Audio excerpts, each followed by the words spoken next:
ये न बद्धो बलि राजा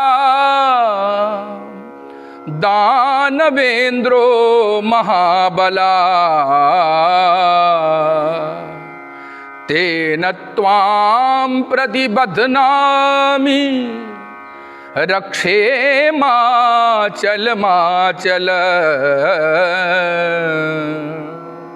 भगवान श्री वामन के चरणों में प्रणाम करते हुए, उनसे आशीर्वाद लेते हुए आप सभी को रक्षाबंधन पर्व की ढेर सारी शुभकामनाएं। मित्रों, जैसा कि हम सभी जानते हैं, ये त्यौहार है भाई और बहन के अद्वितीय प्रेम के उदाहरण का। इसमें बहनें भाइयों को रक्षा बांधती हैं और अपनी रक्षा का वचन भी लेती हैं। श्रावण मास की शुक्ल पूर्णिमा को यह पर्व मनाया जाता है। तो आइए आज जानते हैं इसका पौराणिक कारण क्या है। वास्तव में हमारे यहाँ के जितने भी पर्व हैं, सब में पौराणिक कारण, ऐतिहासिक कारण उपलब्ध हैं। तो एक बार की बात है कि बलि ने देवराज इंद्र को पराजित कर दिया और स्वयं इंद्र बन बैठा। देवता परेशान हो गए तो देवताओं की माता अदिति ने कश्यप भगवान से प्रार्थना की। कश्यप भगवान ने अदिति को पयोव्रत का उपदेश दिया और कहा, हे देवी, 1 वर्ष तक तुम इस व्रत का पालन करो, जिससे तुम्हारे यहाँ भगवान का अवतार होगा और तभी इंद्रादिक देवताओं का कल्याण होगा। भाद्रपद शुक्ल द्वादशी को श्री वामन भगवान का प्राकट्य हुआ और उनका लालन पालन हुआ है। इसके बाद में श्री वामन जी से ब्रह्मा जी ने कहा कि आपको भिक्षाटन करना है, भिक्षा मांग मांग के लानी है। वामन भगवान भिक्षा मांगने के लिए पार्वती जी के पास गए। पार्वती जी ने जो भिक्षा दी वो ब्रह्मा जी को ला करके समर्पित करते हैं। ब्रह्मा जी ने कहा, भैया ये भिक्षा तो कम है, किसी ऐसे यजमान को ढूंढो कि एक बार मांगने के बाद दोबारा फिर मांगना ही ना पड़े। तो कहाँ जाऊं मैं? ब्रह्मा जी ने कहा, नर्मदा के किनारे राजा बलि बहुत बड़ा यज्ञ कर रहे हैं। उस यज्ञ में जो भी जाता है उसको इतना धन प्राप्त होता है कि दोबारा मांगने की इच्छा ही नहीं रहती। वामन भगवान चल पड़े हैं नर्मदा के किनारे बलि नामक दैत्यराज से मिलने के लिए। बलि उस समय पूजन कर रहे थे, सपत्नीक बैठे हुए हैं। भगवान वामन जैसे ही पधारे हैं, उनके चेहरे में अद्वितीय तेज है। उनके तेज को देख करके सभी नतमस्तक हुए, सबने प्रणाम किया। वामन कहते हैं कि महाराज, मैंने आपकी बड़ी ख्याति सुनी है।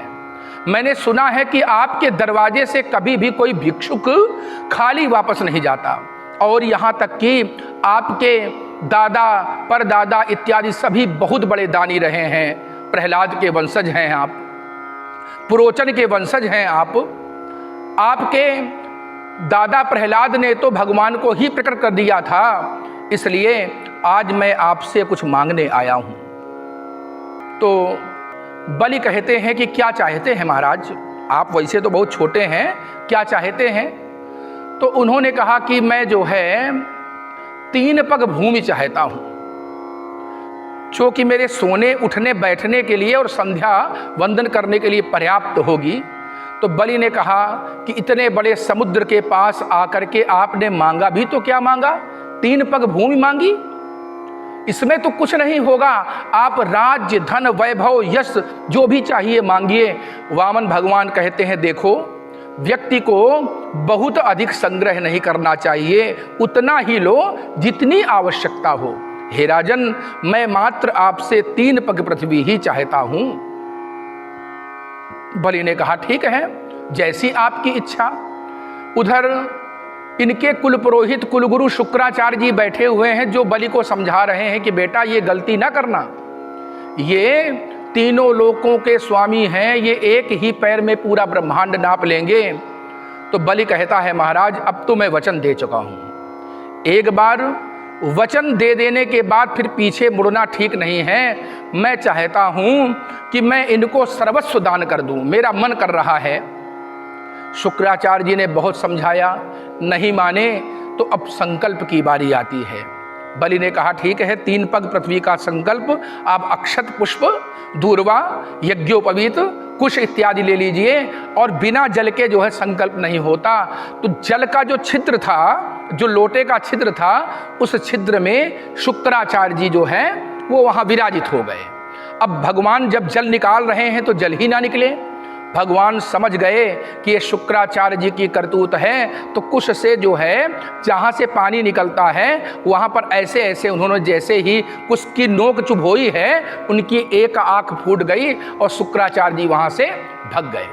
उनको लगा कि कहीं अगर रुकूंगा तो दोनों आँखें फूट जाएंगी मेरी।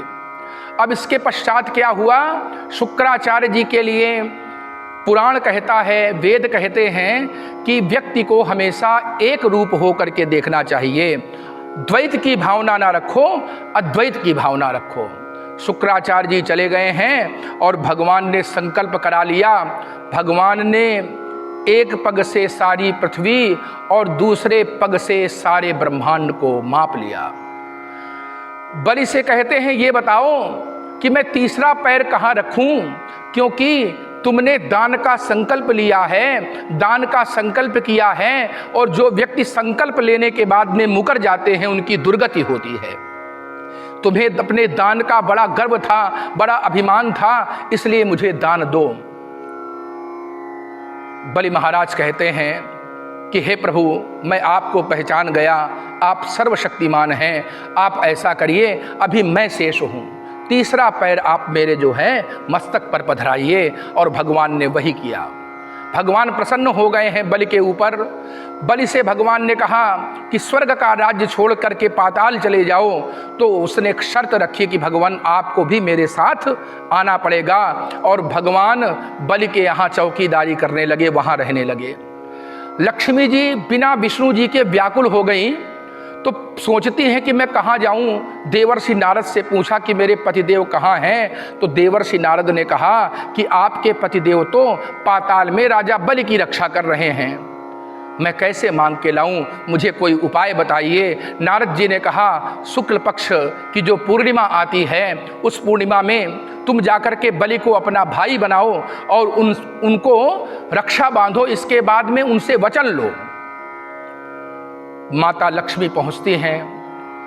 माता लक्ष्मी को देख करके बलि प्रणाम करता है।